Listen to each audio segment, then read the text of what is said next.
Beyond the buzzer, inside the game, this is SportsIQ with Larry Smith.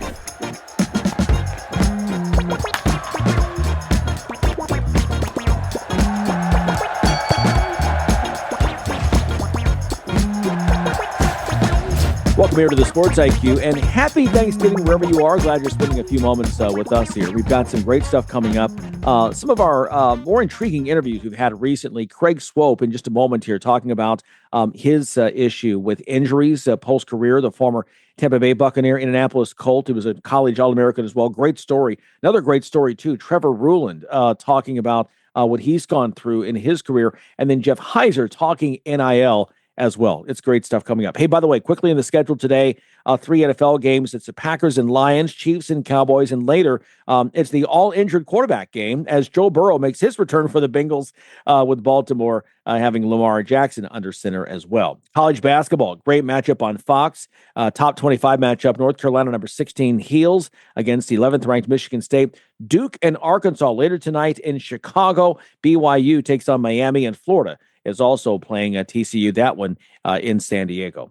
Okay, want to get to our conversation here. You know, CTE is a degenerative condition caused by multiple head injuries or brain injuries, and it can only be diagnosed by examining brain tissue post-mortem.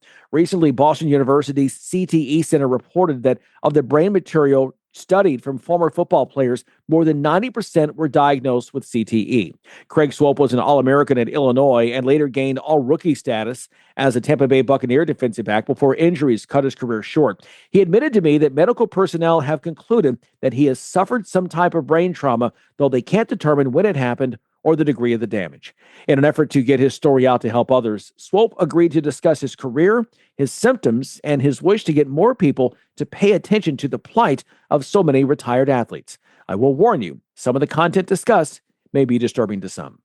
When was the last time you felt normal? That's a good question, Larry. I can't even...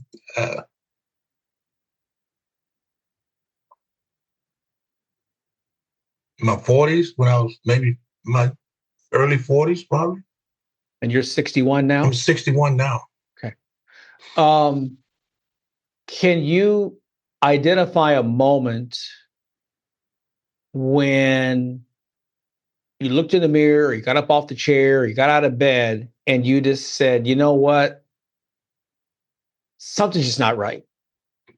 Yes. You know when that moment was that you identified that and how old you were or when it happened, where you were?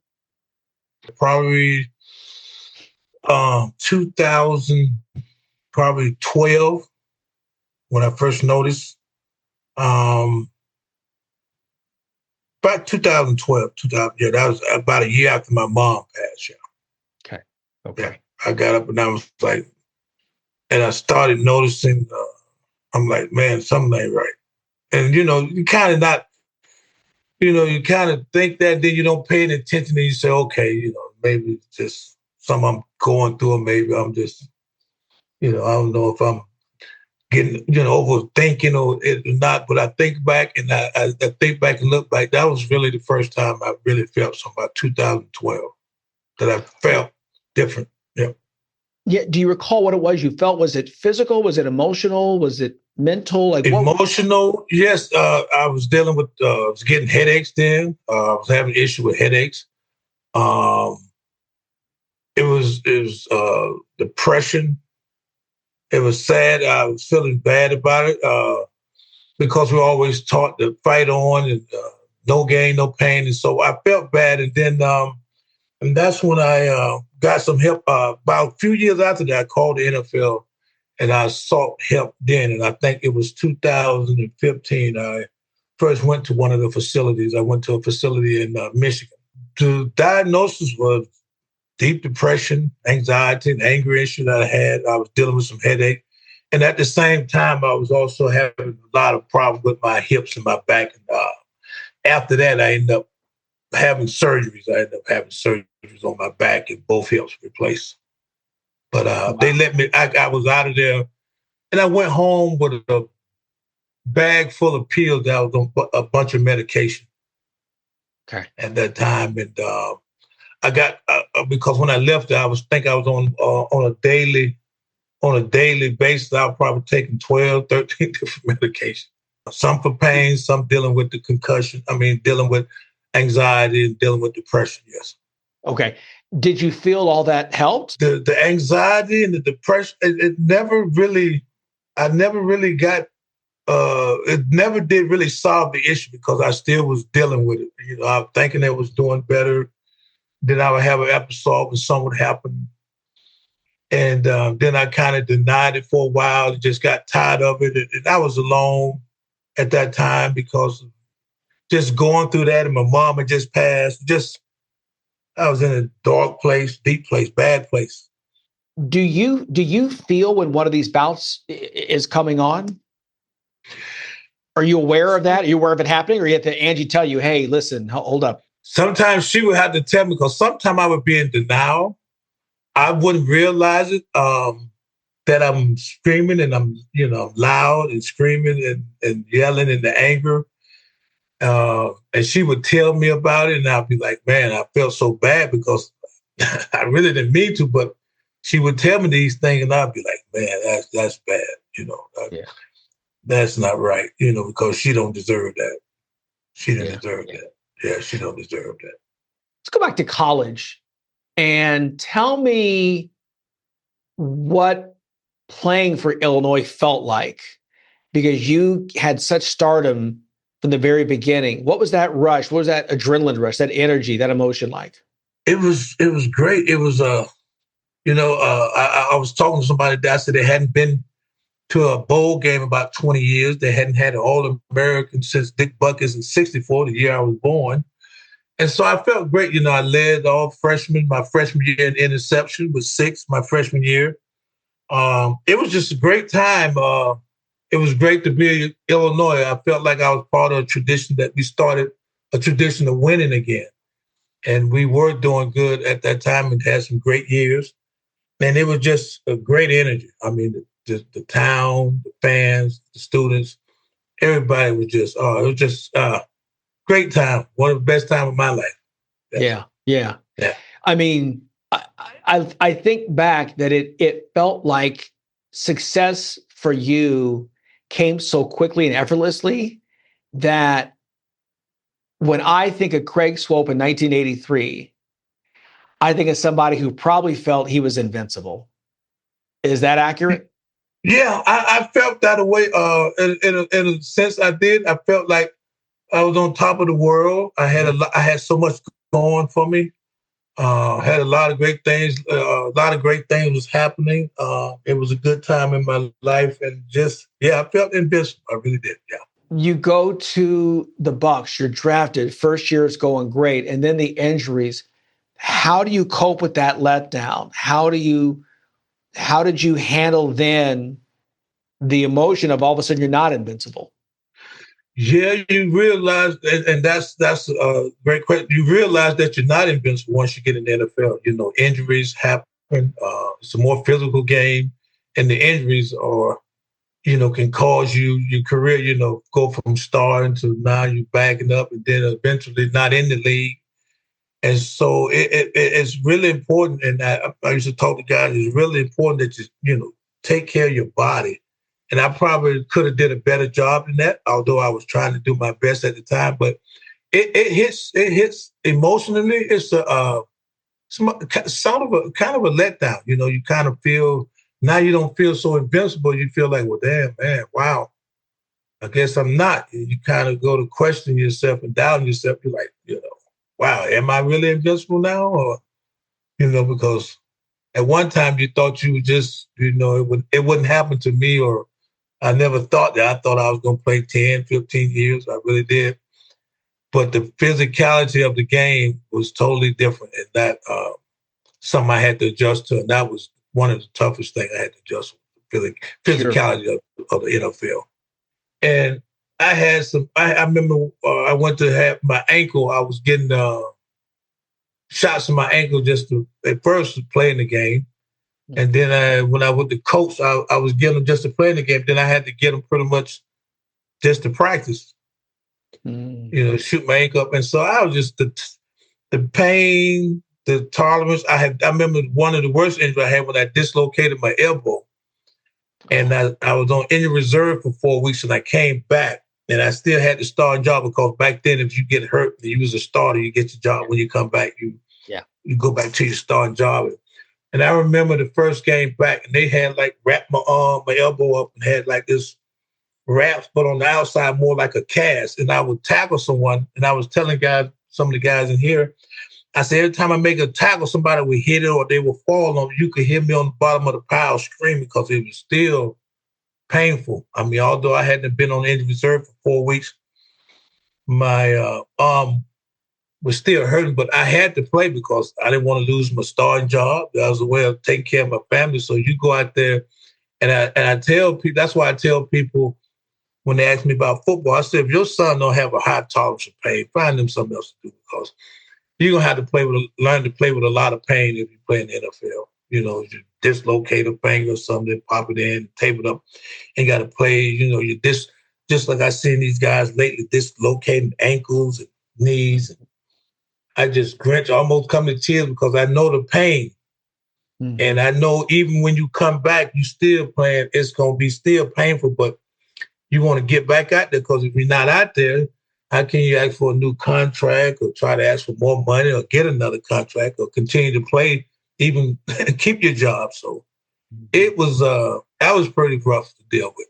What do you want people to know? What do you want Illini fans? What do you want today's players? What do you want anybody that you could reach out and say, hey, I'm going to tell you something?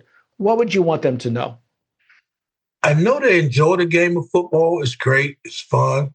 But there's no way they can make this game safe. When you got guys 250 pounds running 4-3, 4-4, and running into each other, you just can't make it safe. And I just want people to be honest, and I just want to actually think about the guys that actually play. Think about their family. Think about the guys and what they have to go through, what they have to deal with after they leave football. It's not pretty. I know so many guys. I could name a lot of guys, a lot of Illinois players we heard of. Jim McMahon for the Bears in a bad situation now. Mike Michael, one of the famous defensive linemen for the Bears, just passed recently, what he dealt with.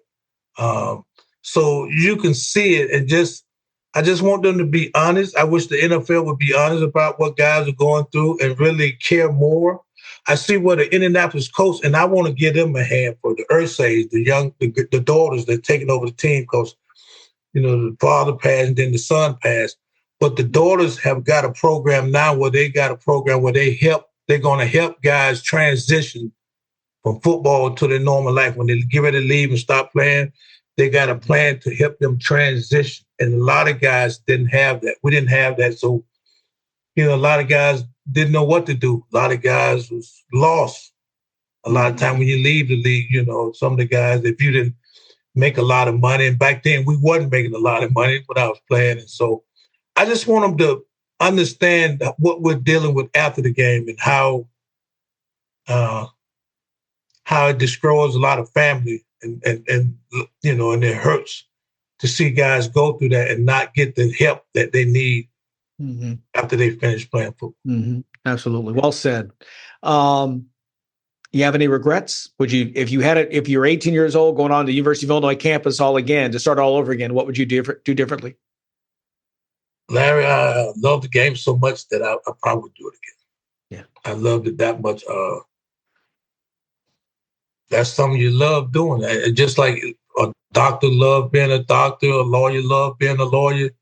We love being football players. We love it. Like anybody, a basketball player love being a baseball player, so on and so on. We love that game that much. We love the excitement. We love the excitement we bring to the fans to give them something to cheer about, to maybe ease their day or weekend or what they're going through. They get to come out and enjoy a game that they love. But after that, I wish they have a little bit more compassion about what we're going through and dealing with. The same guys they cheer on Sundays, have a little bit more compassion for their life after football, because a lot of guys are dealing with a lot of issues after football. What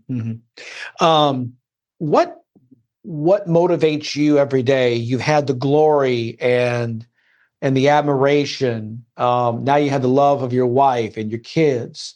You're here because you want to be better. What motivates you every day to get up and get moving? The things my parents instilled in me to never give up, to keep fighting no matter what. You don't ever give up, I remember something my dad and my brother used to always say, and it's kind of, I don't know how people may take this, but he said, once you're dead for a long time. So you make the best and you get up, and as long as you can get up out that bed, give it your all. And because one day you won't be here. So to that day, just keep fighting, never stop fighting. Right. What's next for Craig Swoope? Just like I say, Larry, we'll keep fighting. I'm going to try to get my voice out and try to, anybody that will listen and pay attention or hear me, try to speak for other guys that's dealing with this. I know a lot of my teammates are going through a lot of stuff, some a lot worse off than I am. And I'm just keep speaking up for them, just keep fighting and just try to keep living, keep lifing and keep living. I love living, I love life, and I want, just try to be the best version of myself and just keep trying to be positive, trying to do right.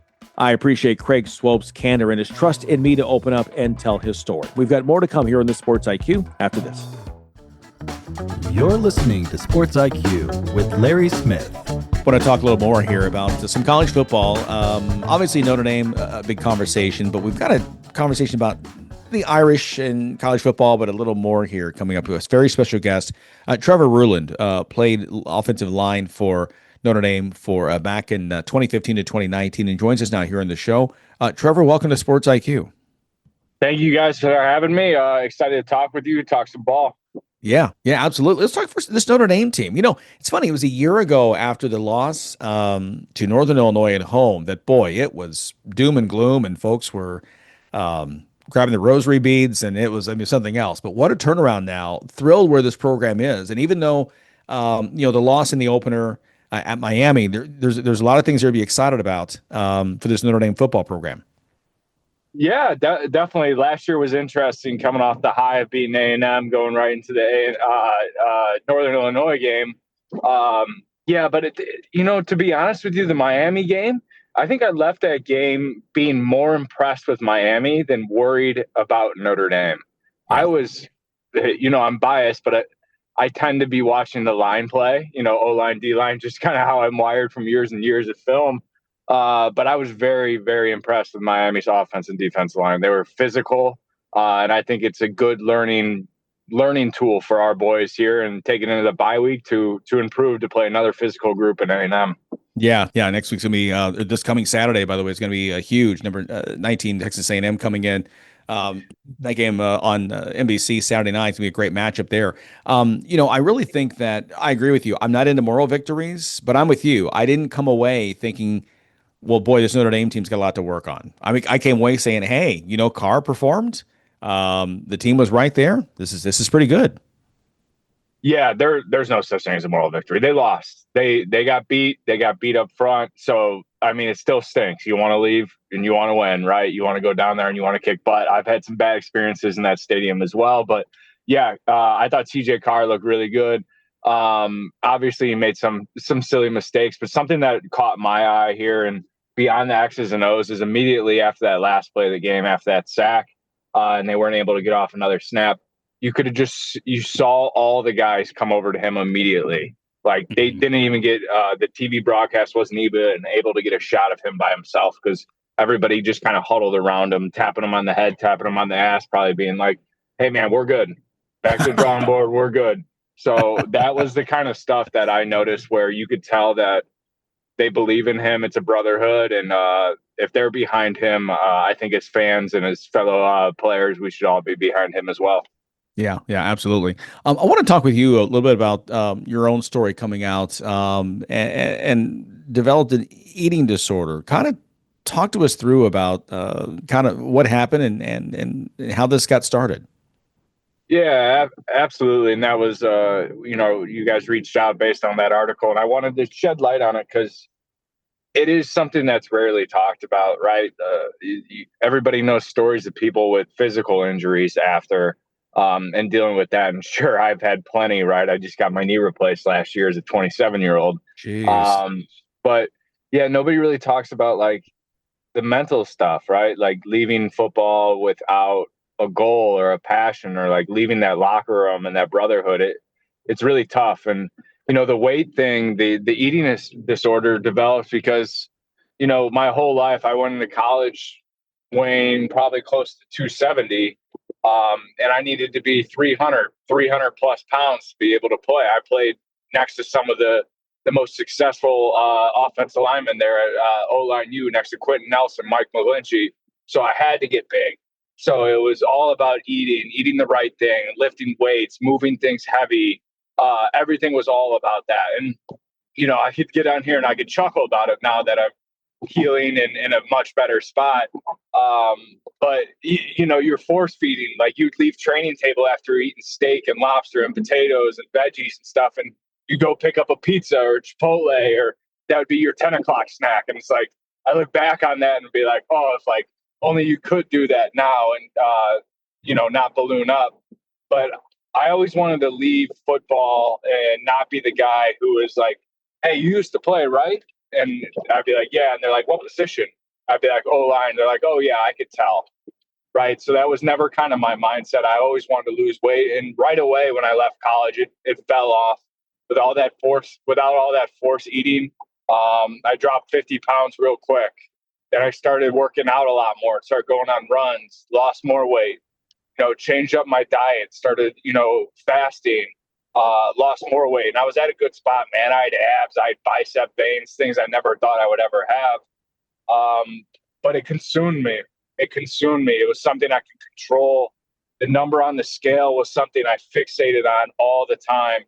I woke up every morning, I jumped on the scale, and I would be disheartened if I didn't lose, half a pound overnight or whatever it was. It really, really ate at me. It changed me mentally, changed me physically, made me a shell of who I was. And I just think it really happened because I fixated on things I could control. And, when I left the football field, that was something that I looked at as a competition, was trying to get that number as low as possible. And I'm happy today that I'm in a much better spot, but it really consumed my life for a couple of years. I've heard of that before of other players, not quite to that degree, but being fixated on losing. I know there was one college player on the Division III level, I believe, that I interviewed for the day job, and he literally had lost like 60 pounds over 8 months after his career ended. Yeah. And I thought that was a dramatic loss. I mean, now he looked great. He wasn't as chiseled as some of the pictures I've seen of you. But again, I just thought, wow, that seems extreme. Yeah. Like I said, it fell off right away. And I know people either go one or two directions. They either balloon up or they lose that weight. So I was focused on that a large part of my life. And I left college. My last game against Iowa State in a bowl game, I was probably around 305, maybe a little bit heavier after a night of celebrating, right? Yeah. But so let's say 305 pounds. At my lowest, I was probably down to, when I was at my sickest and weakest, I was probably around 150 pounds. So I literally lost half of my body. But hey, I appreciate those nice words too. I'm at like 185, 190 now, and I feel great. Obviously, I still have my physical bumps and bruises, but mentally doing a much better job, with my diet and working out to feel good and not working out to lose weight, right? Right. Yeah. When did you realize that you had an issue, when you hit rock bottom? Like what was the turning point for you?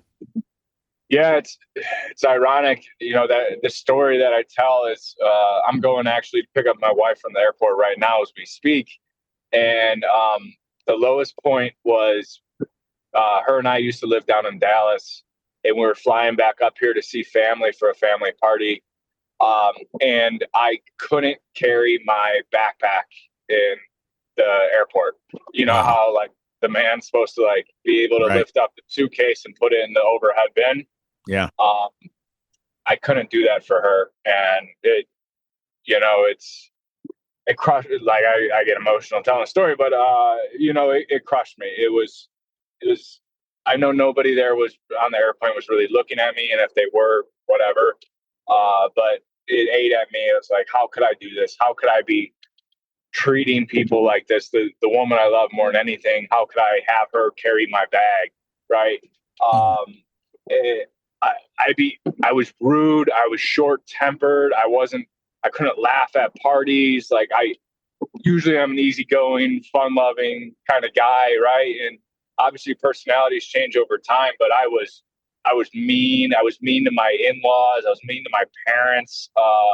But on that airplane trip, I was like, what are we doing here? And I remember just sitting on the edge of the bed after that family party I was referencing and just like being befuddled, like, why this isn't worth it. Right. And that's when it was the first step. Like I admitted I had a problem. Right. And there was many steps after that, but that was the first step of healing.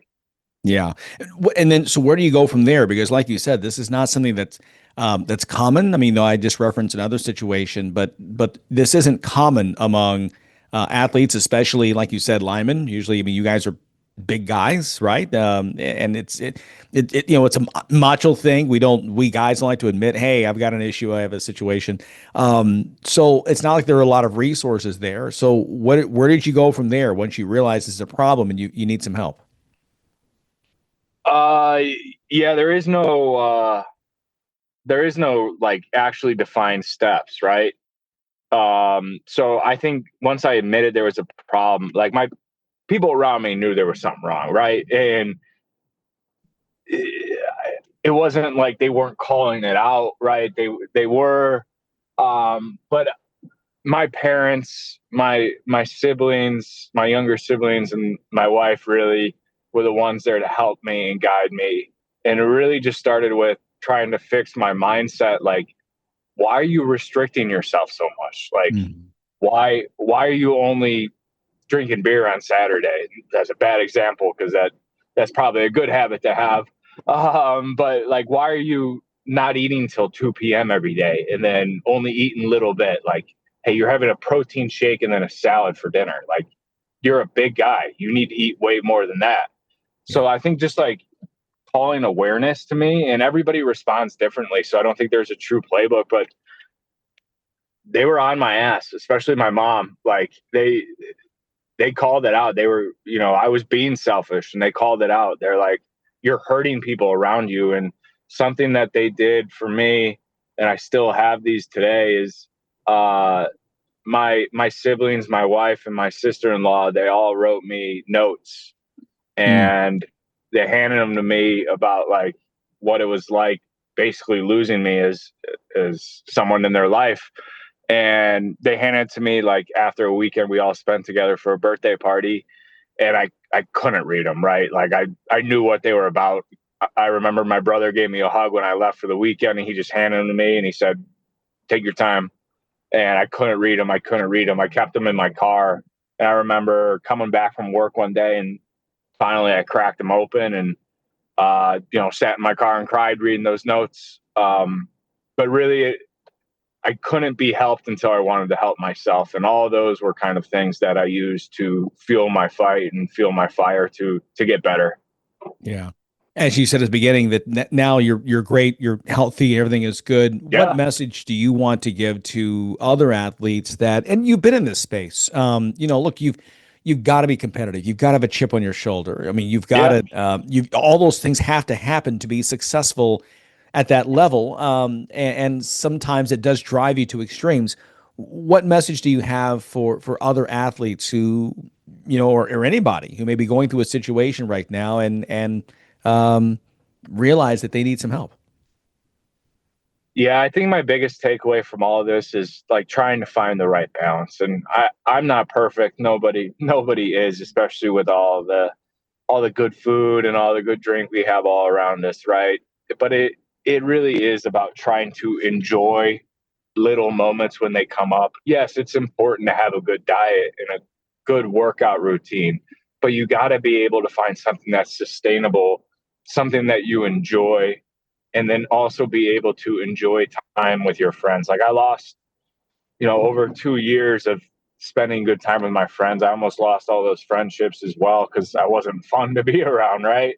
But, first of all, like I was saying, long-winded answers, I know, so I apologize. But now you're good. Finding the right balance is critical. But then it's okay to admit there's something wrong, and it happens, right? Like, hey, I'm not like a big, mental disease guy. Like I don't know much about it. Like I was always taught like, hey, fight through it, like work harder, right? There's only one answer, work harder. But really, when you have something wrong, it's okay to come out of your masculine shell and talk to someone you care about. You don't need to go posting it online like, hey, I need help, I need resources. You don't need to broadcast it. But every single person has someone that cares about them and loves them. For me, I leaned on my support staff, my support system, and I worked with them. I wasn't like super vulnerable and open at first, but the more and more I got comfortable with it, and now I'm doing podcasts and radio about it, right? So it's okay to admit there's something wrong and when you need help. And I would say that's another the two biggest takeaways for me. Yeah. Well, no more football for you. What are you doing now? How is life? It sounds like you're married and happy and working. Yeah. We live in downtown Chicago, so we're both from the Chicago suburbs. We live in downtown Chicago, beautiful apartment. Got a great puppy. Looking at buying a home and starting a family here soon. Obviously, still following football, but got all the family all around me here in the suburbs. Got a good job. Wife's got a good job. We got married about last May. We got married, so about a year and a half-ish or so. Okay. So things are great. Living the American dream, as I chuckle, right? But no, things are really good. I'm very, very blessed, very fortunate that I was able to get out of this and enjoy the good that I have going on. Yeah, well, and we know that your story is going to impact so many people, and we appreciate you being open about it, being vulnerable. That's not always easy. And we also share in the joy that you got through this, and you and your wife have this great future. Looking forward to all the things of life that a young man in his 20s should, even though you have a fake knee. That's just part of it. That's okay. So Hey, I got the fake knee, but about 2 months ago, maybe 3 months ago now, obviously there's not much more running going on in my life, but I was able to walk a marathon. Hey, there we go. Awesome. And the physical toll, my feet were sore after and I was exhausted, but the biggest thing is I was so bored. It took me 8.5 hours to complete. Yeah. And then another side note here is in October, my wife and I are signed up for the Chicago Marathon, and I don't know how this is going to go on the record, but I think we're going to split it. So I think she's going to take the first half and then pass the bib to me. I'll take the second half because neither of us are very, very good runners. And we got to get it done in 6.5 hours for it to count. So that's our goal. Oh, okay. Awesome. Well, listen, you said it's in October. That's next month? Yeah, that's next month. We've been training for it, and that's what we'll do this afternoon is we'll go on a little jog, walk, run with the dog. That's awesome. Well, listen, please come back and tell us. Keep us posted on how that goes, and we'll talk some more college football when we do.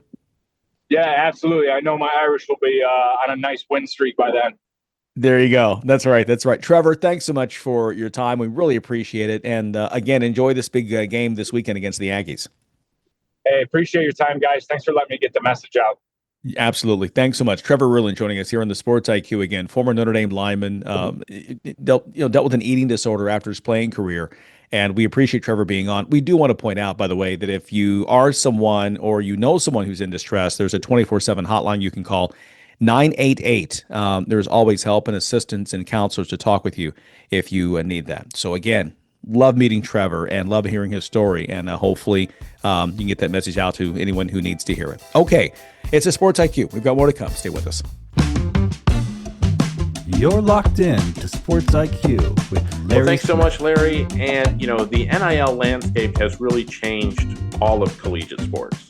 It doesn't matter the sport. It's football, basketball, baseball, softball. It's really kind of defined this current era of collegiate sports. And we are lucky enough today to be joined by Jeff Heiser. He is the founder of Polaris Student Athletes Consulting firm. He helps some of these young people with getting these NIL deals and figuring things out and what's good and what's best for them. Jeff, thank you so much for taking some time and joining us today. Yeah, thank you, Tony. It's my pleasure to be here today and to share our work and to further discuss the amazing things that are happening in the NIL space right now for student athletes, both high school and college level. Well, tell us a little bit about Polaris. Tell us a little bit about what you do, how you try to help these young people and what's driving you in this field. Yes, at my foundational core of experience, that is, I am a school counselor. My background is in professional school counseling, where I hold a master's degree. And the first several career stops for me were that of school counseling positions, where from a school counseling standpoint, they're working with students in regards to the academic advising, the social emotional side of navigating high school at the same time, as well as the college and career readiness component. And it wasn't until I got to Dallas, Texas, that I really noticed the impact that college counseling has in regards to working with students, especially student athletes, that is. And from there, I then went on to direct a college counseling program for 6 years in South Carolina, where we were able to implement some really, really innovative approaches to college counseling at that time and be able to put our kids in positions to maximize their potential in terms of admissions outcomes. Well, beyond what we see a lot of headlines each day. We saw the headlines in the offseason. Carson Beck's getting X amount of $1 million to go to Miami. Some people were trying to convince Luke Altmaier to leave Illinois for bigger paydays, as a student athlete. What does NIL mean for just the majority of student athletes out there in America today? I would say beyond the headlines, the smoke and the sizzle and the Wild West narrative, beyond that, it's career preparedness. It's developing the skills and abilities to set yourself up for a lifetime of success in the direction that you wish to go once that sport is over for you as a student athlete. And for the majority of student athletes, whether it's Division III, Division II, mid-major, D1, or even D1 student athletes that are role players in their specific sports, they can leverage NIL for opportunities to serve them as a launch pad for their future self. And how would you say your interactions with some of these young people are? Do they really understand what NIL means and how they can be able to take advantage of that, as you said, to set them up for when the sports stop? Right. And that's one of the challenges that we're facing right now in the industry in and of itself.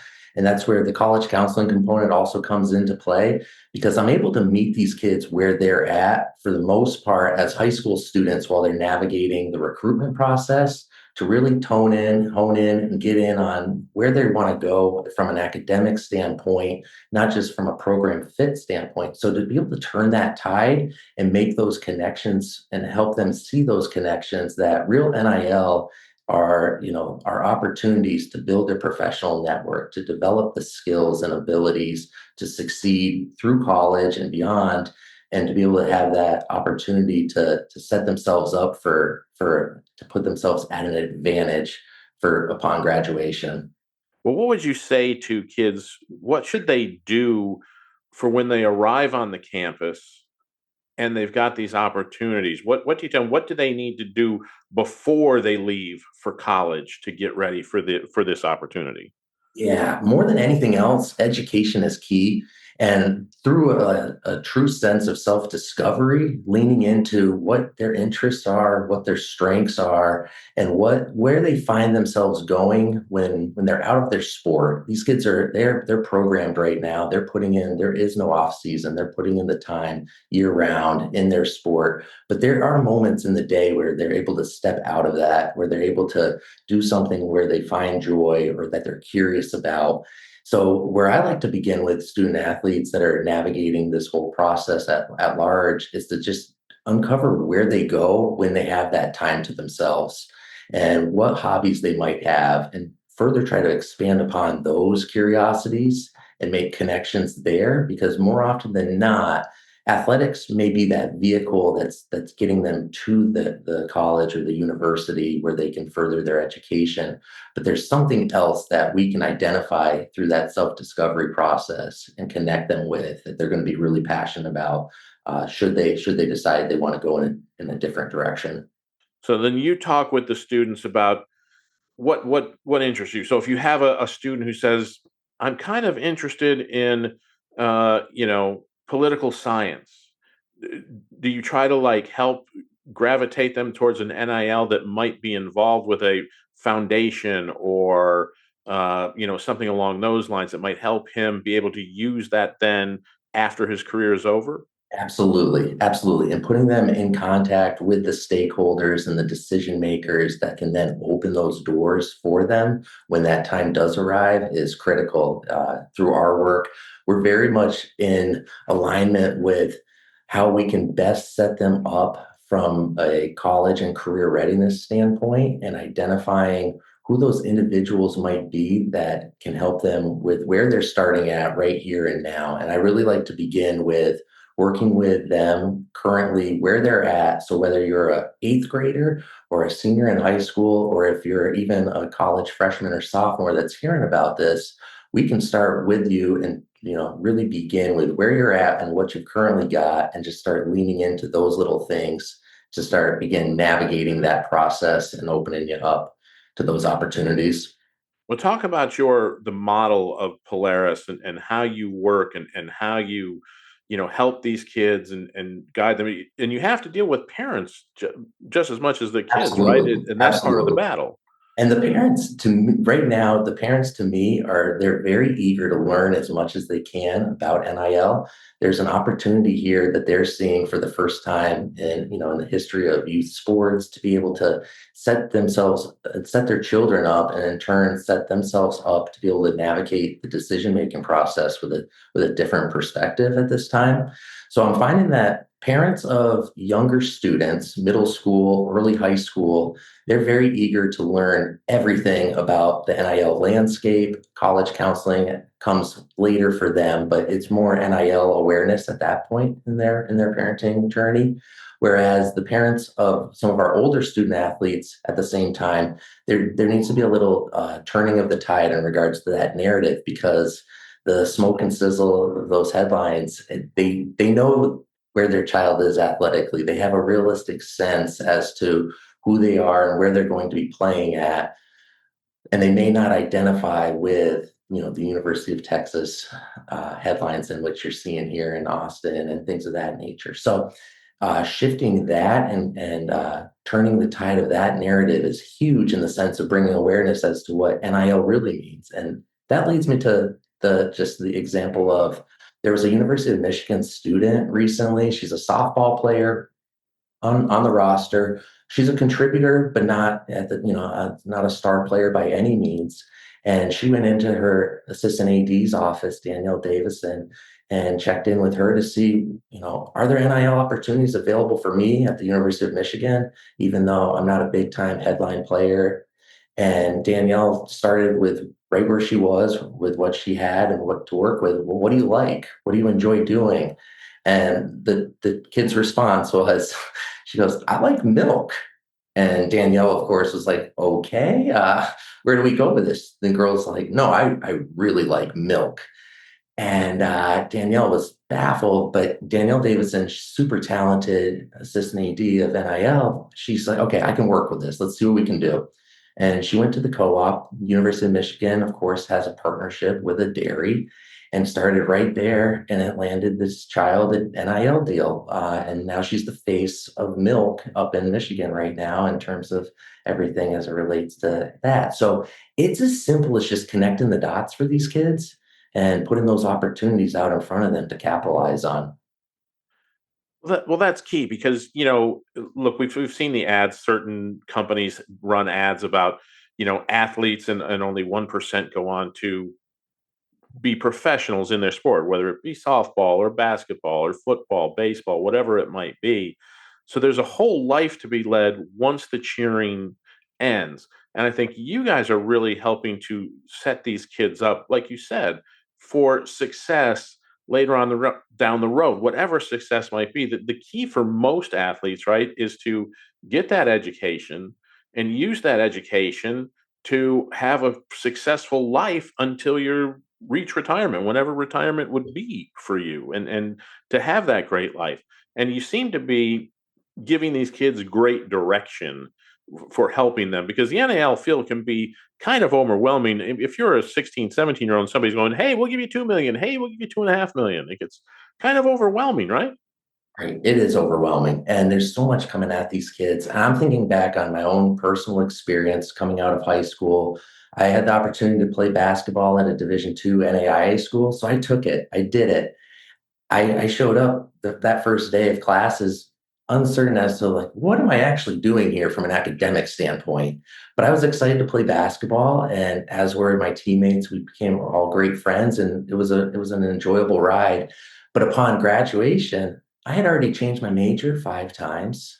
And Wow. at that point in time, you're graduating college in 2010. The economy was not in a good place for someone who hadn't had an internship, hadn't had any real sort of professional networking completed at that moment in time. So I leaned into the one thing that I knew, and that was basketball. But my playing ability was not going to get me to the next level. So I went to look to coach, and it was at RPI in Troy, New York, where I had the opportunity to jump on their staff as an assistant. And I quickly realized, get myself into grad school and then continue on in my professional studies. That's how I landed in this thing from a school counseling standpoint. But I've always been that athlete minded, student athlete first mentality in that sense. And it was one of those situations where, reflecting on it, I was clueless all through the process as to why I was actually there. And that's at the core of our mission, is to provide that confidence and clarity for these student athletes to be able to navigate their experience, knowing why they're there beyond the game, because the game eventually ends. Coaching staff changes occur, things happen, injuries happen, and to be able to be prepared to navigate life with confidence is key. It's everything in that sense. As you talk to kids, just to wrap up our conversation here, as you talk to all of these kids around the country in different areas, would you say NIL then has become a good thing for them to help them in their future? Has the good outweighed some of the negative things we see written in the press, and kids just taking money, and they don't show up for class, and they just become basically, some of the detractors say, well, now the kid, they don't care about school at all. I think Right. you're seeing a different story, right? Yeah, I'm seeing a different story, and that story is for the majority of student athletes. And so that's something that I would love to really echo here and just share, that the majority of student athletes can utilize NIL to set themselves up on a career trajectory that simply wasn't there for them prior to this. And so, with that being said, and with that in mind, what greater opportunity is there for a college student than to be a student athlete? Because they're able to develop the network, they're able to develop the skills and utilize that to demonstrate their ability over the course of 4 years in areas that are of interest to them. And so, where we're really trying to push these kids to go and seek NIL opportunities are also in fields of study and areas, professionally speaking, that they wish to further advance and pursue for life after college, and once the playing career is over. So it's really, I see NIL as a really positive thing. It's a launch pad for the majority of these kids. And yes, there's pay for play, and there's always been a guy with a bag showing up. And that's going to be there. It will always be there, and it will always captivate us as a sports society. But for the most part, this is the groundwork and the training that America's future leaders and the world's future leaders can really leverage and develop some very transferable skills in the meantime. Well, Jeff Heiser, thank you so much for joining us. Jeff is, again, just so everybody knows, Jeff is the founder of Polaris Student Athlete Consultation Services that help kids manage and circumnavigate the NIL landscape. Thank you so much for explaining us a little bit more from a student perspective what's happening in the NIL world.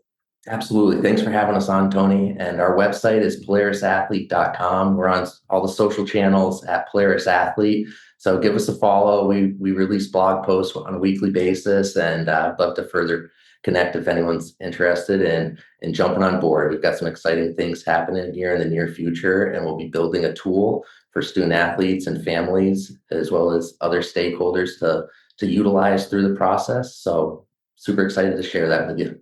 Check that out. If you are an athlete and you're in high school and you're thinking about going to college, this is a great way to get your future aboard. Check out their website.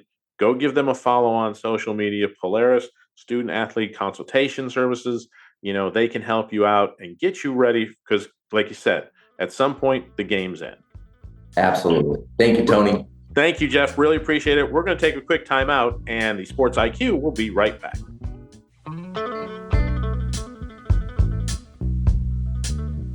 Oh, producer Tony, Thanksgiving. Hopefully you had a good day. What's your great memory Thanksgiving-wise?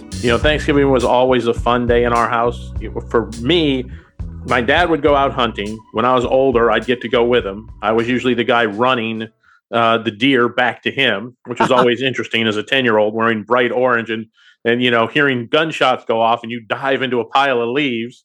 Though I was completely safe, they knew exactly where I was. But yeah, those are some of the things that I remember, just having a fun family day, watching football and eating turkey and just enjoying family and friends. Yeah, just always around family. And it was always special as growing up a Bear fan when the Bears were playing the Lions. That was always special. Of course, we're the Bears, so we would lose. But still, it was formative years and great times as well. Hopefully everyone had a great time on this Thanksgiving as well. Remember, we've got more to come tomorrow on Sports IQ. Be sure to be here with us. Until then, be safe, and we'll see you Friday on the Sports IQ. Thanks for listening to Sports IQ with Larry Smith, Monday through Friday. Continue the conversation at SportsIQ LS. We'll see you next time.